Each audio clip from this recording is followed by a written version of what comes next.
Good morning, everybody, and welcome back. And again, welcome to day 2 of the Healthcare Authority ACH Learning Symposium. We are so grateful to have you here.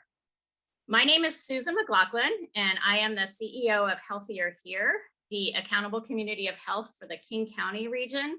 And for those of you who may be unfamiliar with the area, King County includes Seattle and its surrounding areas. And I will be your moderator for today. This is one of our population focus sessions specifically focused on youth. We've got a great panel for this session, and I'm really excited for the discussion. Youth are a population that often get left out of the conversations. And so today we're going to hear about ways the unique needs and voices of youth can and must be included when we talk about system transformation. Before we get started, I just want to remind us all about some Zoom housekeeping. So you all, as the audience, are going to be muted and your video cameras are turned off. You should only be able to see the panelists and the slides when they are shown. If you have any technology issues, please put that into the chat box. There is only the option to chat the panelists, not the entire audience. So our tech gurus will see your chats to the panelists, and then they'll get back to you individually, also via the chat. And a huge shout out to our tech gurus for helping us get through these days. If you have any questions for speakers during the presentations, please use the Q&A box, and we will do our best to get to as many questions as possible. Both the chat and the Q&A function should be at the bottom of your screen. Finally, just as a reminder, we are recording all sessions for the 3-day learning symposium, and copies of all of the slides and the recordings will be available on the Washington ACH website after the 3rd day of the symposium. So we are off to a great start now that we're a day and a half into this, and I hope you all got to hear the exceptional panel this morning on addressing social determinants of health. I want to quickly introduce our panelists today. We're so excited to have them. We're going to drop detailed bios for both of them into the chat box. But first, we have Amy Nichols. Amy is with the Communities of Color Coalition and a member of the Samish Nation. We will also hear from Dr. Beth Harvey, a pediatrician and medical director for South Sound Pediatrics. Each of our panelists will share a presentation of their work, and then we'll use the last 15 to 20 minutes of our time for Q&A. So we're going to get started on this really important panel. First up, we're going to hear from Amy. So Amy, welcome, and thank you for being with us today. Thank you so much, Susan.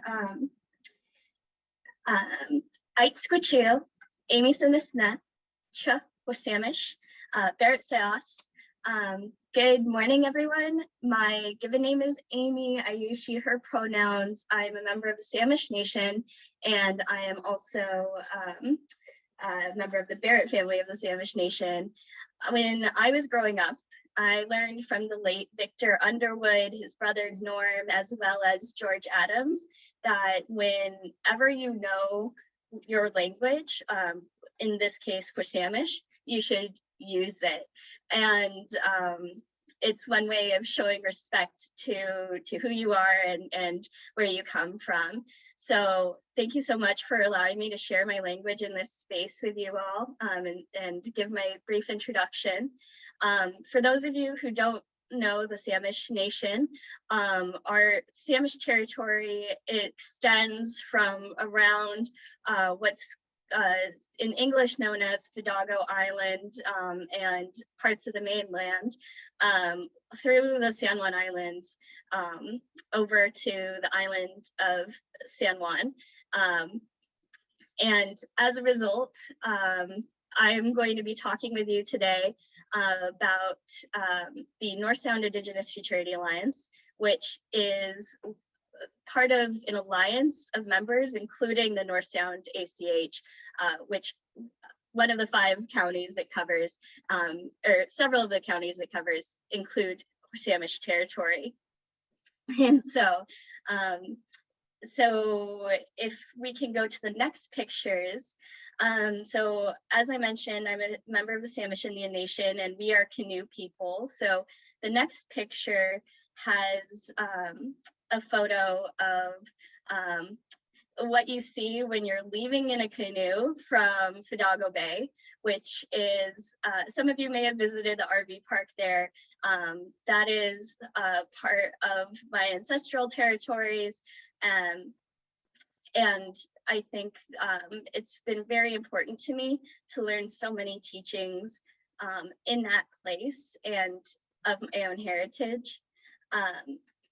And then in the next photo, you see a photo of some of my relatives taking out one of the Samish canoes.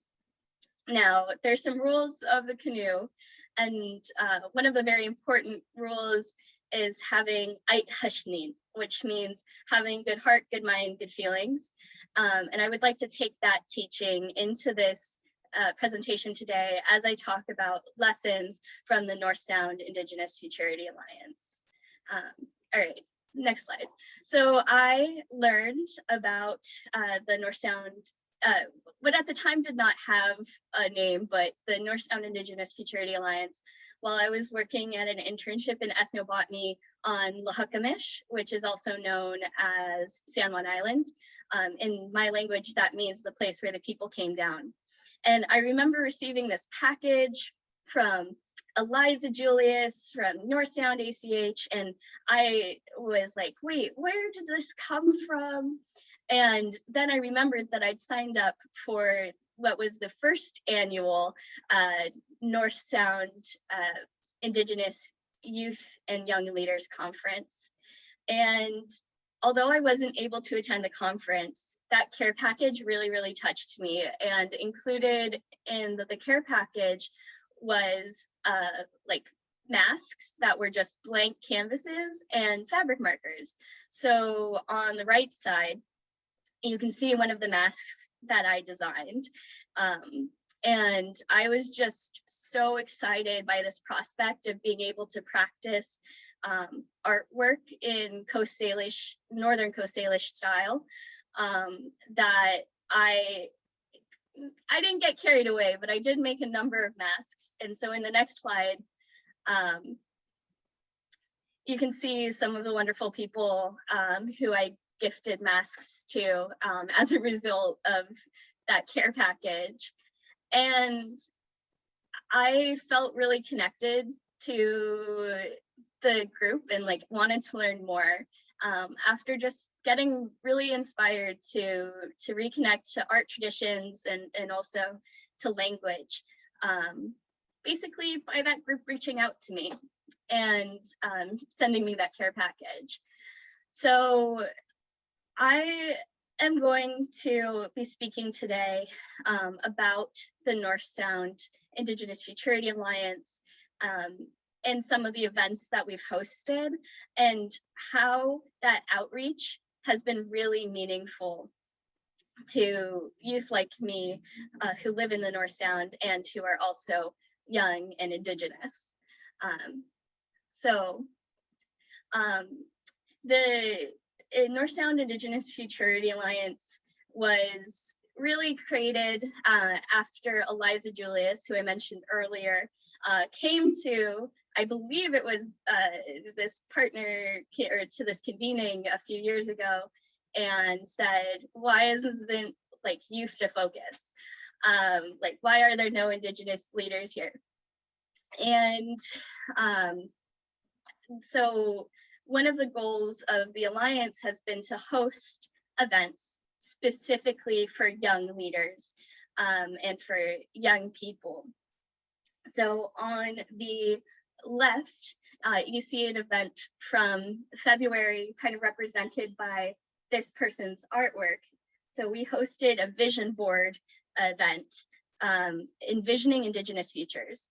So a lot of times Indigenous people are talked about in the past tense, as though there's no hope, as though the community does no longer exist, but we do exist. And I think it's really important for people to envision that in their own futures. And so we had this vision board event, which was really, really well attended. And then in the next, on the other side, you see that in April of this year, we hosted a poetry circle, which was respecting and recentering Indigenous poetics. And the intention of that was to encourage people to use their voices and to respect themselves, their cultures, and their influences when it comes to creating poetry. And I will say that some people aren't really familiar with the word futurity or why we have it in our name.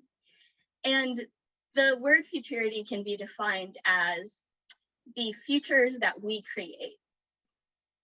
And the importance of that is that future can sometimes be a passive thing, like, oh, the future just happens, but futurity is created with our visions, with our actions, and with our collective spirit. So we really wanted to help people think about that too during both of these workshops, and just in general when we host different events with our organization. Next slide. Which brings us to the upcoming event. And this is a bit of a shameless plug for our conference that's happening on November 4th and 5th. It's going to be the second annual North Sound Indigenous Youth and Young Leaders Conference. And I'm so happy to be one of the organizers and to have such a wonderful group of people to work alongside. So as you see on the right side, this is one of our planning meetings for the conference that we had recently. And it's such a wonderful, smiling group of people with so many wonderful inputs. And then we're also really excited to be working with Arts Washington, the NPAIH, Humanities in Washington Community Health Plan, to really make sure that we could provide the best experience for our attendees. As it mentions, we are sending all attendees care packages because we're not able to share space with them physically. We want them to know that they're being that we respect them and their time, and that we're doing our best to be able to include them through that, and through having breakout sessions where we can really focus on getting to know who they are, and they can learn a little bit more about us. And I'm so excited that Rena Priest is going to be there. But that being said, in anticipation of this conference, we have learned so much from hosting other events, from hosting a conference last year. And on the next slide, I'm going to be sharing with you some tips about what to do when you're planning for an event, in particular, when you're trying to reach out to youth. So one really important thing is to go to the communities and to the people that you want to serve. So instead of having people come to you, go to youth councils, go to meetings where youth are present, and be humble, right?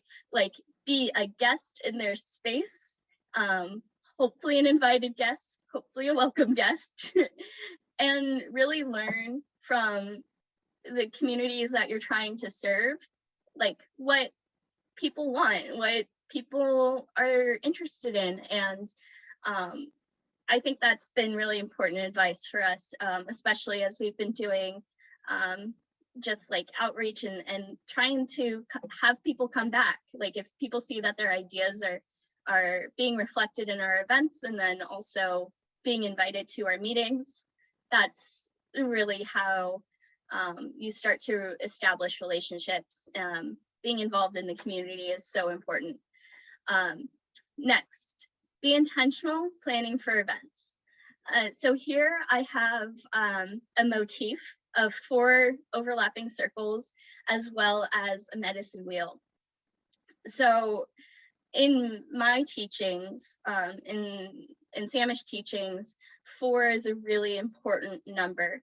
So it represents the 4 directions, the 4 grandparents, the 4 parts of your heart. For example, it's a number with a lot of cultural significance.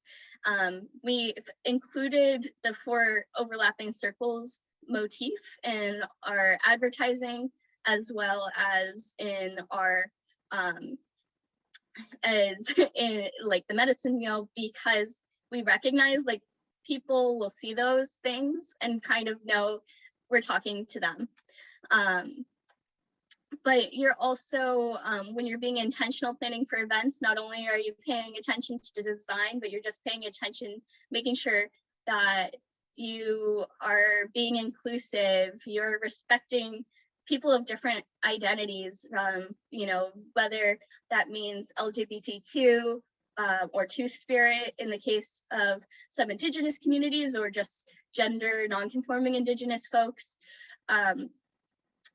You also have people who are of mixed ancestry. So not only white and Native, Black and Native, Asian and Native. And so really thinking about who your audience is and how you're going to be inclusive to them. Another really important aspect is having shared meetings. Like when you're having a meeting together, always have a meeting note taker and being able to compile the meeting notes in one space. For us, that's usually the wonderful Elizabeth Harding or maybe Michaela Vendiola taking notes, and then having that shared drive that's shared with everyone who comes to the meeting. Everyone who is consistent in coming to meetings, that's really valuable for just making sure that you're taking account of lots of things. And then 4, be radically inclusive and accessible. So there's going to be times that people kind of drop off, and that is okay. Life happens and people cannot always be present in the space, but that doesn't mean you shouldn't try to include them. That also means, so having the drive accessible is really important, continuing to send emails, but also just checking in with people, like asking, hey, how are you doing? Before having anything about oh, where have you been? We've missed you. Just asking people how they're doing and really genuinely meaning it can remind them that we are a community, right? We have goals as an organization, sure, but we care about the people in our community and their well-being first. And so next slide. So the the next, so when I say make time for check-in questions, I mean, when you're having a meeting, a lot of times it's okay, let's get straight to the point. But sometimes you really need that moment of reflection to be able to transition into whatever the meeting is for that day. So on the right-hand side, I have a photo of a rose with buds and thorns. There's an exercise called Rosebud Thorns that sometimes we do as a check-in question, where basically you share something wonderful that's happened this week, something and that would be the rose. Thorn, so something that was maybe annoying or has made things more difficult for you. And then a bud, which is something that you're looking forward to in the weeks or week ahead. And sometimes just having those moments of reflection can really not only make people feel heard and seen and be heard and seen, it can help people leave whatever they need to at the front of the meeting, or maybe you have to address something right away. And those check-in questions are really invaluable for helping people, especially during COVID online, feel included and supported. The next point is to know and support the core folks who are dedicated. I have to give a shout out to Elizabeth Harding, Michaela Vendiola, and Tiffany Edlin, Marquez Frazier. So many wonderful people have been so dedicated to making sure this vision of the Indigenous Futurity Alliance has like a core set of people who are so reliable with communication, and it's really wonderful to have that team of support and to know who to send people to if they have questions or something needs to get done. It's so important to recognize those people and to take care of them. Make sure that their work doesn't go unapplauded. Six is share your vision and joys with others. So envisioning like the future that you want to create and tell other people about it. Get people excited. 7, make meetings meaningful, purposeful, and fun. I think that goes without saying. And then during an online event, try to have a detailed agenda just for people who are like organizing the event. Have designated roles. So you know who's going to be tech and you know who's going to be speaking. Have a dress rehearsal. So try to get everyone together, or as many people as you can, and just run through it once or twice. And then 4, before the event, take some deep breaths together and just have the space where you can relax and know that everything is going to work out. On the next slide. So it's really important to welcome participants to the space as they're coming in. So saying hello, welcome, greeting them in whatever language feels most comfortable. Give an introduction. So for example, your name and pronouns. For me, my tribal affiliation, whose land you're on. I'm on Duwamish land, for example. Go over tech as we did in this meeting, just making sure everyone's on the same page. Have a land acknowledgement. So you'll be able to read the land acknowledgement that the Alliance has by visiting our website.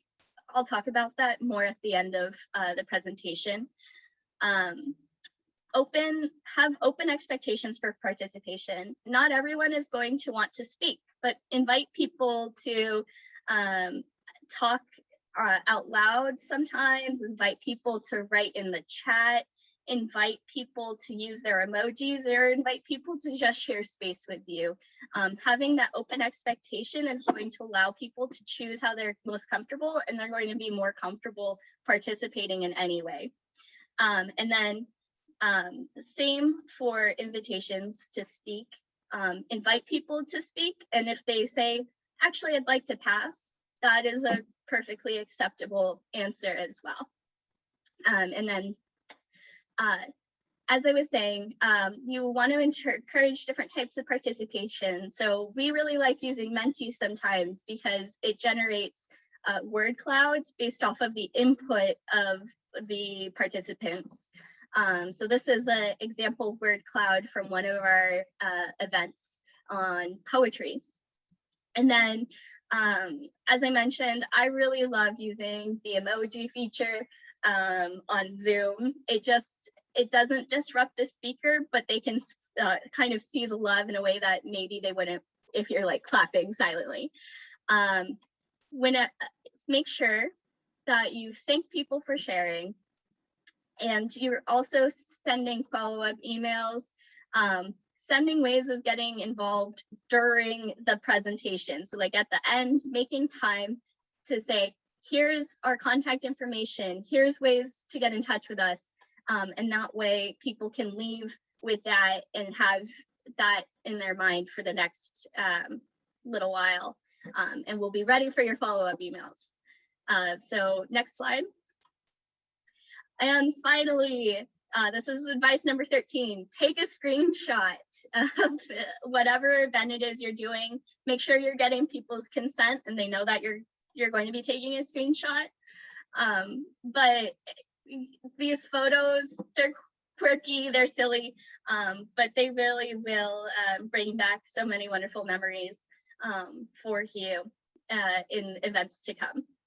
So the next slide is a promotion. So we're having our conference tomorrow, and I will ask Kathy to share with you all the North Sound Indigenous Futurity Alliance website, so you all can see all of the wonderful things that have been put onto our website, including our history and including our events and upcoming and previous, and some of the teachings that I shared with you today. And with that, if you would like to get in touch with me, that's my contact info, as well as the contact info for the North Sound Indigenous Futurity Alliance. Thank you so much. Hi, Shka.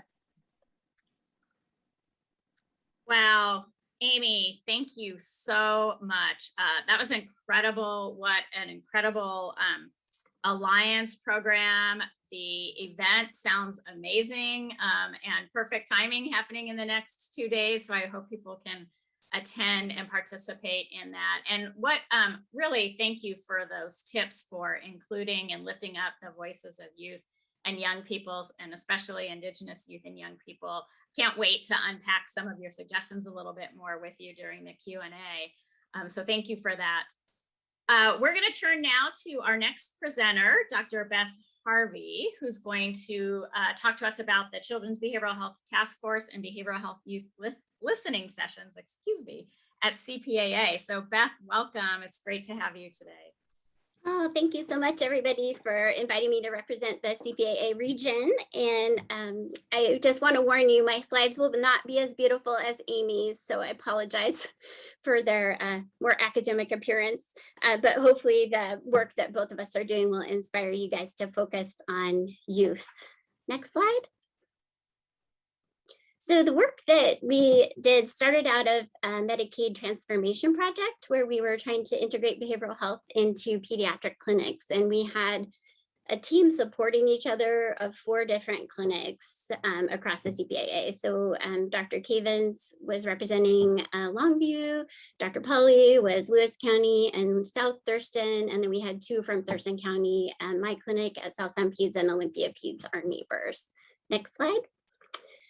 As we were working on behavioral health integration, we really started focusing all of our conversation on the impact of the pandemic on the mental health of our patients. So we weren't really talking anymore about how to get testing or PPE or anything like that. It was all on, oh my gosh, what is happening to the kids? We were seeing a huge amount of anxiety, panic attacks, severely depressed people, suicidal ideation, more self-injury, eating disorders, OCD, substance use, and we were just really struggling to get kids to the appropriate level of care. And we were seeing safety concerns. We were having people sitting in the ER waiting for beds where they could be exposed to COVID, and we could just feel the stress from the families. They were feeling isolated, they were having trouble with childcare, they were financially stressed, they were trying to manage distance learning while they were working, and we just lost so much of our school and community supports. Next slide. So across the state, we were seeing that impact play out statistically on admission rates in hospitals. So the adolescent psychiatric unit at Sacred Heart had a 73% increase in 2020. Seattle Children's was just over capacity, and we're just every night admitting 1 or 2 people for suicide attempts. Swedish does not have a psychiatric unit, but was absorbing some of the medical stabilization. And Mary Bridge also was up 67%. Next slide. Nationally, as we've followed this through, we've seen just how many children have lost a primary or secondary caregiver. And we were dealing with that as well, as we had grieving families come in where kids were struggling while their parents were hospitalized or in the ICU, and families who lost grandparents and other family members. We we all just knew how many kids were being in the ER with suicidality, because we all track our ER utilization right now, and it was dramatically changed. And even pre-pandemic, over the last 10 years, we knew suicide rates were climbing. And so we were very, very worried that this was going to play out even worse. And there are some early studies about 2020 data showing that definitely attempts and ideation were up. So we just started strategizing on what else could we do? How could we get more supports to people, and how could we figure out what the gaps were? So we thought schools would be a really good place to start. And we thought a way to reach a lot of the different schools would be through the ESD. So we were so lucky to have a participation with expertise on student support coordination, school nursing, and behavioral health in the schools that helped advise our work. And then a lot of support from the staff at the CPAA, just staffing the meetings, organizing them, and then leadership backing that work. So we were recognizing the problem on the ground. Clearly, the hospitals were calling it out, and the governor obviously recognized it in March, declaring a proclamation addressing our children and youth mental health crisis. And then this last month, nationally, the American Academy of Pediatrics, American Academy of Child and Adolescent Psychiatry, and Children's Hospital Association declared a national emergency in child and adolescent mental health. So we thought we would do some sort of stakeholder meeting to try to build collaboration. So we did a call to action, call to collaboration, and our goal was to advance coordination across the entire CPAA and focus specifically on the youth behavioral health crisis. And we invited all sorts of people and had people invite other people, and were able in May to host a really large stakeholder group virtually with 130 attendees, with representation across all the counties, tribal territories. We had different levels of people participating. So school principals, superintendents, teachers, school nurses. We had pediatricians, other primary care providers, including from tribal health centers, behavioral health agencies and therapists, public health departments, hospital ED teams, tribal partners, researchers, healthcare authorities, staff, nurses, caregivers, and parents. So we structured the meeting with help from our moderator, and we had a keynote speaker, Marianne Lindeblad, who's the retired now Medicaid director of Washington State. And we invited panelists representing the main stakeholder groups. So we had behavioral health agencies, public health, school districts, hospital EDs, primary care practices, and unfortunately our tribal speaker was unable to attend. But with those panelists, we were able to have some conversation, some perspective, and then the moderator and our reporter from the Healthcare Authority were able to capture what we were hearing as our learning lessons. Next slide. So we structured it with the intent that Zoom meetings are long. We want to have some interaction in breakout groups. So we would have the panelists and then have breakout sessions that were just mixed up with different stakeholders. And we would talk about first kind of what's working, like what collaborations are successful, what have we done that we think has helped children. And then the second topic was how can we reimagine our system of care and change our response, and what are opportunities and what are the gaps, and could we figure out partnerships to address that? Next slide. And it was really neat to be able to use technology to capture some of the learning. So we were able to use the Jamboard just to post sticky notes of what we were talking about and what our ideas were, and then be able to draw the themes out of that. So we definitely feel that there was cohesion around embracing whole person approach to care, really focusing on collaboration over competition. We don't want people fighting over funding streams. We want the funds to do the work properly. We want to really continue integrating care both in schools and primary care settings, as we really can see the success in rapidly connecting people to care, and really meeting people where they are and diminishing barriers to getting people to the care. We want to prioritize prevention. We want to really focus on health equity, as we've seen the disparities during the pandemic really amplify. We want to really think about the different regions and the different challenges in each region. So some places transportation is a real problem and telehealth could be a help, but if you don't have broadband, you can't connect virtually, but you can by phone. So we want to make sure that payment for phone virtual health is ongoing, because that helps. You can do a lot of follow-up, especially checking in and supporting people and motivating and just, cheering them on and helping just by phone. We do need more funds to embed care just for starting the work and getting people trained. And we also are all struggling with workforce training, staffing, career support. So that should be an ongoing focus as well. So moving forward, we definitely agree with priority recommendations of the Behavioral Health Integration Subgroup of the Children and Youth Behavioral Health Work Group that advises the Healthcare Authority and the legislature. So the two main focuses we think may be really beneficial will be ongoing startup funds for behavioral health integration in clinics that demonstrate readiness, and continue mentoring and ongoing training with lessons learned from people who are farther along. Reimbursing non-licensed staff to support behavioral health, especially around care coordination, will be vital. And ongoing workforce issues, I think, should be prioritized. So we wanted to highlight a little bit of the impacts of behavioral health integration, and even just in a short time, how much success we feel like we are seeing. So all 4 of the clinics that had started this had behavioral health integration before the pandemic. And we just can't even imagine what it would have been like caring for our patients without behavioral health integration during the pandemic. So we do screening, postpartum depression, anxiety, depression, substance, nicotine use, and social drivers of health screening. We have on-site behavioral health professionals, psychiatric consultation, and relationships with psychiatrists to talk to all the time.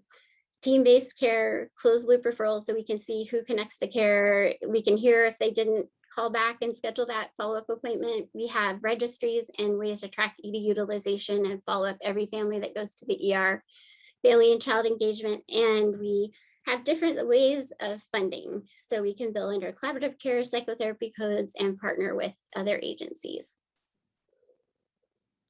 We do a ton of community health resource navigation without any payment or funding for it. So this is done by our nurses, MAs, doctors, and front desk.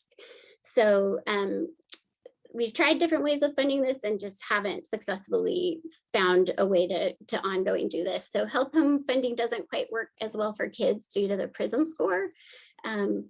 We do think this may be a place where if we have another MA we can fund to do this work, we can do a better job of making sure people have health insurance, know how to get help for housing, transportation, make sure our translation services are ahead of time all set, connect to birth to 3 WIC, ABA therapy, communicate with schools, attend IEP meetings, do specialty referrals, make sure appointments are all on the same day for people after travel, communicate with CPS and DDA, make sure records for hospital admissions are all ahead of time gathered, and that we connect parents to resources and classes.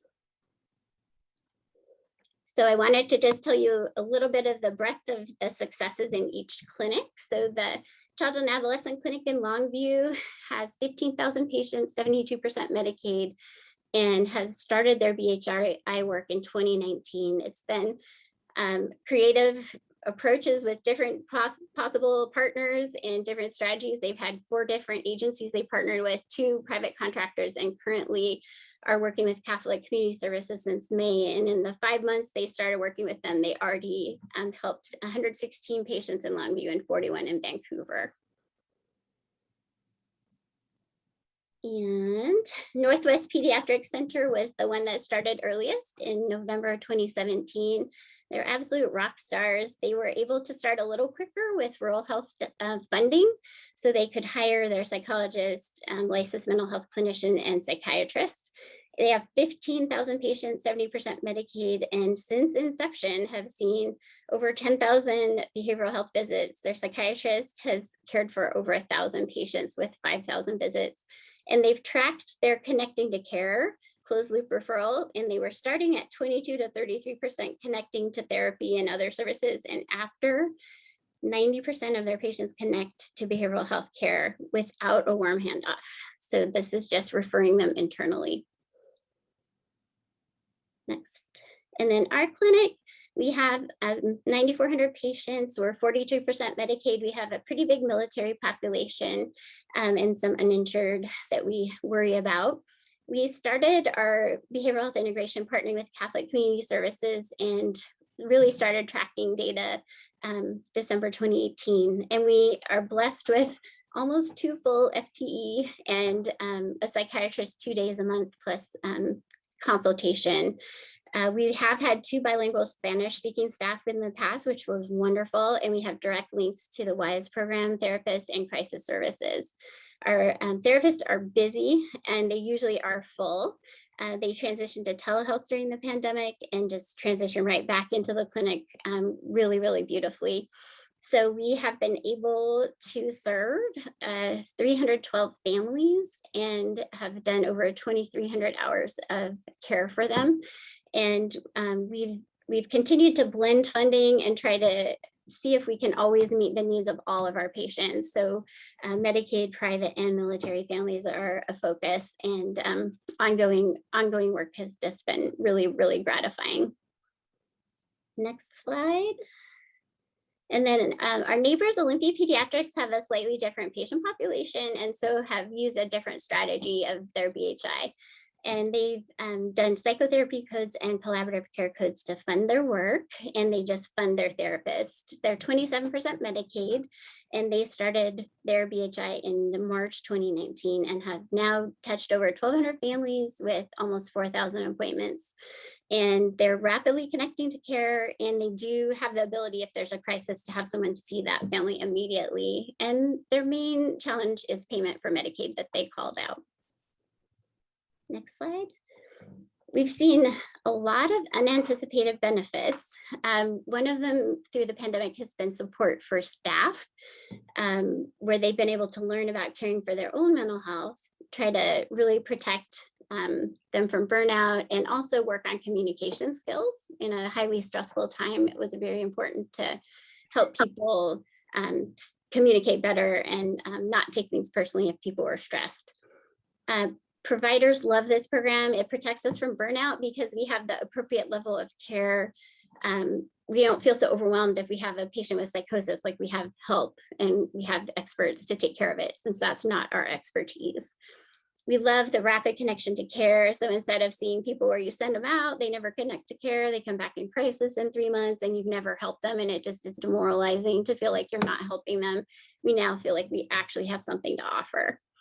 We also have had a lot of learning with the primary care physicians and ARNPs, learning from the psychiatrists by running cases, listening to each other's struggles, learning strategies and rationale behind care.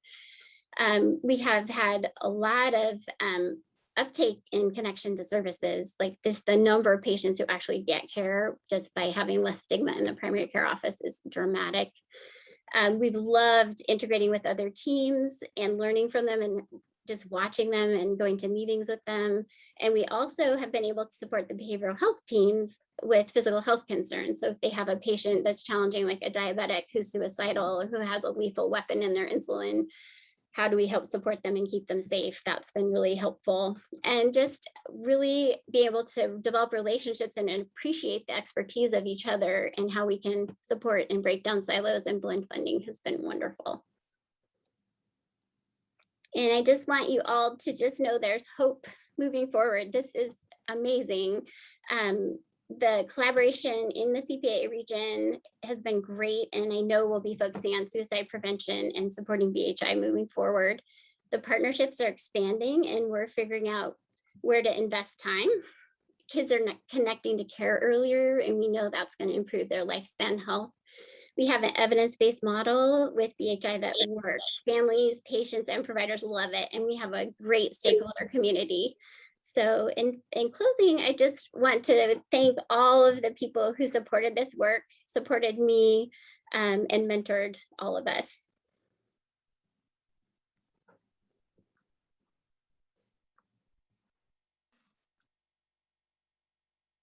Thank you so much, Dr. Harvey, for talking about your very important work and the importance of children and youth mental health and the crisis that's going on. I'm really glad you're able to lift that up. We're going to move to some discussion with our panel and answer questions from the audience. I'm going to invite Amy to join us on video as well. Thank you. If you haven't submitted your questions already, please do so in the Q&A box. And again, we'll try to get to as many as we can. So Amy, I am going to start off with you. And you talked a little bit in the beginning about the name North Sound Indigenous Futurity Alliance. And I love that definition. I'm going to take that with me, that the futures that we create. Could you say a little bit more about how the group got its name and why it was so important to include that futuristic perspective? Yeah, so honestly, it was a very much like a group-oriented discussion. So it wasn't like, you know, a few people deciding like, oh, we like these names, and then like, let's all vote. It was more allowing it, in the words of like Jackie Julian, to kind of grow organically. So when we had our first event, and like, you know, we were having these discussions a lot of time, like, what should we be called? And then it was like, actually, let's take a step back and allow the right name to kind of come to us. And so it was like one of those things where people kept having really good ideas. We would make note of them, and then we ended up revisiting it and kind of saying, look at how much we've learned about ourselves and our goals. Like, you know, maybe there's something here now. And that's kind of how like North Sound Indigenous Futurity Alliance came, because it met kind of our standards for like, you know, we wanted to envision the future. Like, we wanted to create space for people to come together and think of the futures they could create, but also we wanted to be an alliance, like not, you know, an alliance means basically people coming together and working together and supporting each other. And then, of course, North Sound came just from the region that we're able to serve. So, yeah, it was a good learning experience too, of just saying it's okay if it doesn't come right away. Thank you so much for that. You know, it's always it amazes me how important is in a name and how representative that is. And it sounds like the name that you landed on, taking that space and the patience for it to come to the right thing, now really reflects who the organization is and so forth. So that's wonderful. This next question is also for you, Amy. You gave so many amazing tips about planning events and supporting youth and young adults through them. I want to call out, you particularly talked about a concept called radical accessibility. Can you talk a little bit more about that and how you define it and what role it plays?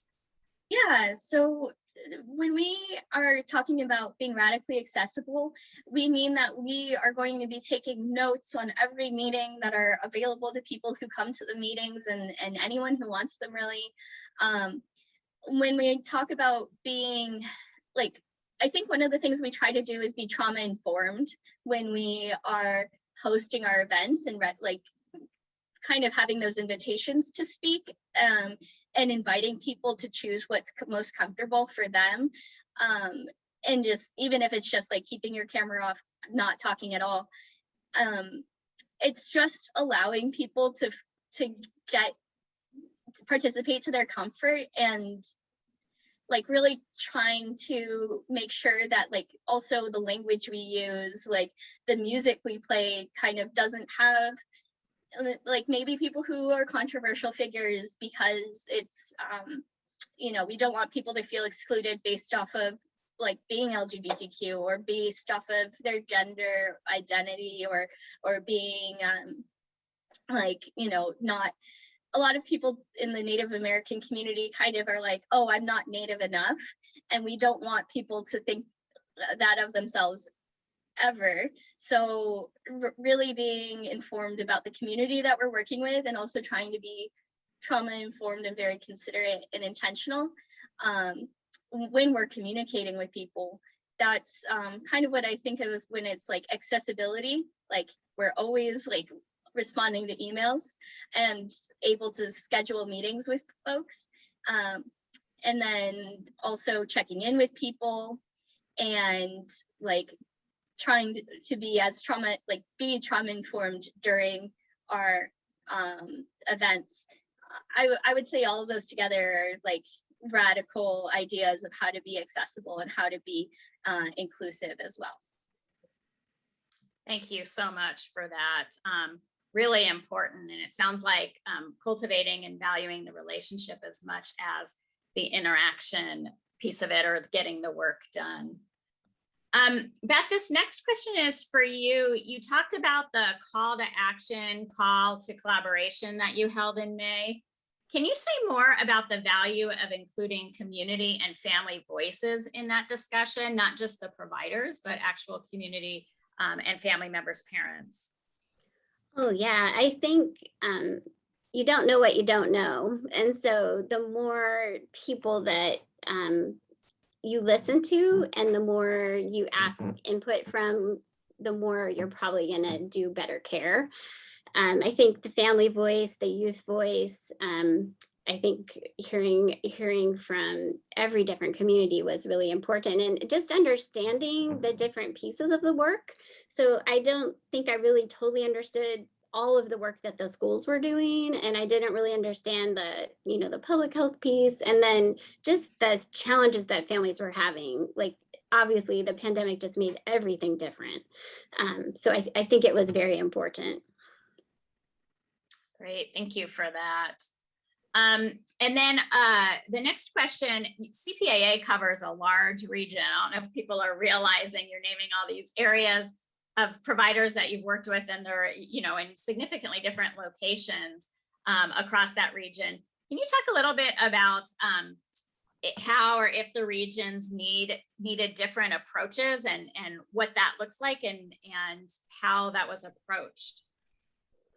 Yeah, our region is really diverse. So, you know, it spans from the Pacific Ocean all the way down south to almost Portland, and then up through the Puget Sound. So you have some bigger cities near the state capitol, and then you have all of these, you know, other communities that have different needs. So I don't think we really perceived just how difficult the broadband issue was until we started having, oh my gosh, kids can't go to school. They have to go park in a parking lot to get Wi-Fi, or a library, or, you know, like just all of those different things. And so each clinic, of course, has different issues as well. So we have some that have rural health funding, some that don't qualify for that. We have some that are high Medicaid, some that aren't. And so all of these funding streams are different. And so trying to blend the way to pay for that work is really challenging. Great, thank you for that. This next question is for both of you as the facilitators, moderators, planners, designers of these really important conversations. What do you think is the most important thing or things to do to bring in that community voice, or Amy, the youth voice in particular? Because that's such a unique and important voice. Yeah, do you want to go? Who would like to start? Sure, I can try tackling that. I think that it's really important to realize that a lot of youth have been very overwhelmed, like with a lot of changes and a lot of like screen time, like, you know, they were already maybe doing screen time for fun and navigating social media, but now those have almost become lifelines, yet at the same time, they they take a lot of energy, and to do that all the time is difficult. So I think just being mindful that like not getting a response right away is okay, and it's okay to try like emailing someone, texting them if they've said like, hey, you can text me, or like, you know, giving people space and asking them like, hey, what is the best way to communicate with you? And if you don't respond at first, is it okay if I message you again? You know, kind of checking in with people. And I guess that's for people who have already been kind of in contact with you. But yeah, just like, I think that, again, going to the places where youth are. So if that's like going on to Instagram and like, you know, following a bunch of pages there, or if it's, you know, connecting to youth coordinators, like whatever, figuring out ways of being able to directly communicate to youth, I think, and listening is very important. Yeah, and I think that relational piece, like you say, like meeting people, however that is that they want to be met, and get to know them, get them to feel safe and trust you, and then they're more apt to feel comfortable participating and not just feel like, oh, I'm just going to a meeting to listen to something. They might like actually feel like they can make a difference. And also just letting people know there's not necessarily a set agenda, but we're trying to hear what the problems are so that we can focus our work, like where's the biggest bang for our buck, and then what are the things we don't want to lose over time. So really being listening, knowing that you're there to listen and to take in what they're saying. That's great. Thank you so much. Let's see. I have a question, Amy, for you. How did you maintain a tone of respect and incorporate Indigenous language into meetings, workshops, conferences? Yeah, so I think I mentioned briefly in my presentation the teachings I got from the late Victor Underwood, his brother Norm, and then George Adams. And I think that in particular for Indigenous youth, there's been a stigma of like not knowing your language, or if you do know your language, only knowing a few words. And I think it's really important to bring in that aspect of like teachings of saying, you know, you can introduce yourself however you want, if that's in English, another language, and it does like just leaving it open for people to interpret however they want, and just kind of establishing the tone of like, I am going to be using, you know, words in my Indigenous language because that's important to me, and sharing those teachings. To me, that's been really important, and allowing people to do as they're comfortable. And also just saying like, it's okay to, like in this space, it's okay to practice, and kind of establishing that tone of like, or, you know, some people aren't, maybe prefer to introduce themselves in Spanish, or prefer to introduce themselves in another language. And that's also, you know, if you're comfortable and you want to share your language, I really support that, and in trying to make that clear to people, that we will respect that, and we respect each other in the space. Thank you for that. I really appreciated the way you started out your presentation, and you really did sort of just through how you were in space and use your language, set that tone right off the bat. And it was just really beautiful. And I could see how it could create an environment of feeling comfortable doing that, and sharing your own. So thank you for that. We are definitely going to run out of time. Beth, I want to ask you one more question. You talked a little bit about a very important issue today around workforce. And you noted that in your clinics, your MAs, medical assistants, do care coordination and pre-post visit support to provide solid support and prep for the visit. Have you discussed other frontline direct service workers that can support your team in this kind of role, or what other workforce challenges or creativity are you using in your clinics? Yeah, I think we need to be open to having community members too. So whether they're peers, like families who do have children with disabilities who can mentor other families through that process, people who, we have 2 bilingual providers in our clinic, so one who speaks Vietnamese and one who speaks Spanish. And so, you know, meeting, maybe having some of their families be able to really support the needs of those families without having to worry about translation services and things, and have people who truly understand their background. Same thing with our military families, like being able to really support their unique needs. I think being really open to who those people are, what skills do they need, and most of it I think is just very being able to listen to the families, help them prioritize what the needs are that aren't being met, and then have us help strategize how to get that and learn those community relationships to do that support. And then I think you know, it'll be guided, like you'll have someone who owns that, and I don't really care who they are, as long as they're good with people and they listen well and they're respectful of those families and communities. Thank you. Thank you so much. I really want to express my gratitude, Amy and Beth, to both of you for the work that you do, and also for the giving of your time and your knowledge and expertise on this panel.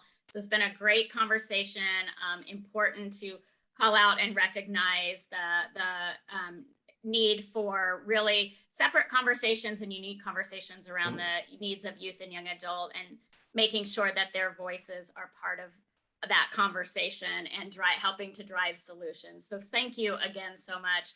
We are now going to take a 15-minute break. Please come back at 11 a.m. for our last session of the day, highlighting tribal partnerships. Thank you so much and have a wonderful day.